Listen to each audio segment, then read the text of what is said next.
Hello friends, ಇಂದಿನ ವಿಡಿಯೋಗೆ ನಿಮಗೆಲ್ಲರಿಗೂ ಸ್ವಾಗತ. ಚಿಕನ್ ಫ್ರೆಶ್ ಆಗಿದೆಯೋ ಇಲ್ಲವೋ, ಅಥವಾ ನೀವು ತಾಜಾ ಕೋಳಿಯನ್ನು ಗುರುತಿಸಿದ್ದರೆ ಅಂಗಡಿಯವನು ಈಗಾಗಲೇ ಇಟ್ಟಿರುವ ಹಳೆಯ ಕೋಳಿಯನ್ನು ಸಹ ಮಾರಾಟ ಮಾಡಬಹುದು. ತಿಂದ ನಂತರ ನಿಮ್ಮ ಆರೋಗ್ಯ ಕೂಡ ಹದಗೆಡಬಹುದು. ನೀವು ಮಾಂಸಾಹಾರಿಗಳಾದರೆ, ತಿನ್ನಲು ಇಷ್ಟಪಡುತ್ತಿದ್ದರೆ ಮತ್ತು ನಿಮ್ಮ ಅಡುಗೆ ಮನೆಯಲ್ಲಿ ಪ್ರತಿದಿನ ಹೊಸ ಚಿಕನ್ ರೆಸಿಪಿಗಳನ್ನು ಪ್ರಯತ್ನಿಸುತ್ತಿದ್ದರೆ ಈ ವಿಡಿಯೋ ನಿಮಗೆ ತುಂಬ ಉಪಯುಕ್ತವಾಗಿದೆ. ಆದ್ದರಿಂದ ವಿಡಿಯೋನ ಪೂರ್ತಿಯಾಗಿ ನೋಡಿ. ನಿಮ್ಮ ಯಾವುದೇ ಚಿಕನ್ ರೆಸಿಪಿ ಅದರಲ್ಲಿ ಬಳಸಿದ ಚಿಕನ್ ತಾಜಾವಾಗಿದ್ದಾಗ ಮಾತ್ರ ರುಚಿಯಾಗಿರುತ್ತದೆ. ಆದರೆ ತಾಜಾ ಕೋಳಿಯ ಗುರುತು ನಿಮಗೆ ತಿಳಿದಿಲ್ಲದಿದ್ದರೆ ಅಂಗಡಿಯವನು ಈಗಾಗಲೇ ಇಟ್ಟಿರುವ ಹಳೆ ಕೋಳಿಯನ್ನು ಸಹ ಮಾರಾಟ ಮಾಡಬಹುದು. ತಿಂದ ನಂತರ ನಿಮ್ಮ ಆರೋಗ್ಯ ಕೂಡ ಹದಗೆಡಬಹುದು.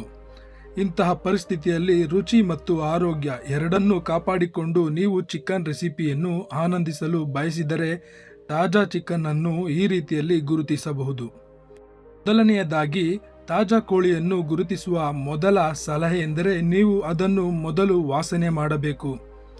ತಾಜಾ ಚಿಕನ್ ಎಂದಿಗೂ ಯಾವುದೇ ವಾಸನೆಯನ್ನು ಹೊಂದಿರುವುದಿಲ್ಲ ಅಥವಾ ತುಂಬ ಸೌಮ್ಯವಾಗಿರುತ್ತದೆ. ಆದರೆ ಕೋಳಿ ಮಾಂಸ ಬಲವಾದ ವಾಸನೆ ಬಂದರೆ ಅದು ಹಳೆಯದು ಎಂದು ಅರ್ಥ ಮಾಡಿಕೊಳ್ಳಿ.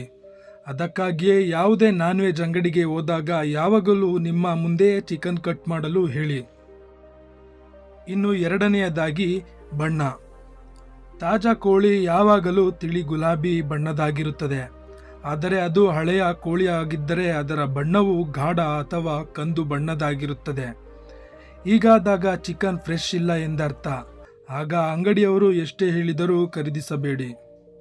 ಮತ್ತು ಇನ್ನು ಮೂರನೆಯದಾಗಿ, ಪ್ಯಾಕೆಟ್ ಚಿಕನ್. ಪ್ಯಾಕೆಟ್ ಚಿಕನ್ ತಿನ್ನುವುದನ್ನು ಯಾವಾಗಲೂ ತಪ್ಪಿಸಬೇಕು.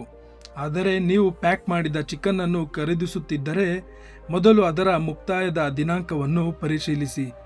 ಆದ ನಂತರ ಪ್ಯಾಕೆಟ್ ಅನ್ನು ತೆರೆಯಿರಿ ಮತ್ತು ಕೆಟ್ಟ ವಾಸನೆ ಇದೆಯೇ ಎಂದು ನೋಡಿ. ಯಾಕಂದರೆ ಹಲವು ಬಾರಿ ಅಂಗಡಿಯವರು ಹಳೆಯ ಎಕ್ಸ್ಪೈರಿ ಡೇಟ್ ಅಳಿಸಿ ಹೊಸ ಎಕ್ಸ್ಪೈರಿ ಡೇಟ್ ಬರೆದು ಹೆಚ್ಚಿನ ಲಾಭ ಗಳಿಸುತ್ತಾರೆ. ಇಷ್ಟೇ ಸ್ನೇಹಿತರೆ. ಇನ್ನು ಈ ವಿಡಿಯೋ ಬಗ್ಗೆ ನಿಮ್ಮ ಅನಿಸಿಕೆಗಳನ್ನು ಕಮೆಂಟ್ ಮಾಡಿ. ಹಾಗೂ ವಿಡಿಯೋ ಇಷ್ಟ ಆಗಿದ್ರೆ ಲೈಕ್ ಮಾಡಿ ಹಾಗೂ ಶೇರ್ ಮಾಡಿ. ಇನ್ನಷ್ಟು ಹೆಚ್ಚಿನ ಸುದ್ದಿಗಳಿಗಾಗಿ ತಪ್ಪದೆ ನಮ್ಮ ಚಾನಲನ್ನು ಸಬ್ಸ್ಕ್ರೈಬ್ ಮಾಡಿ.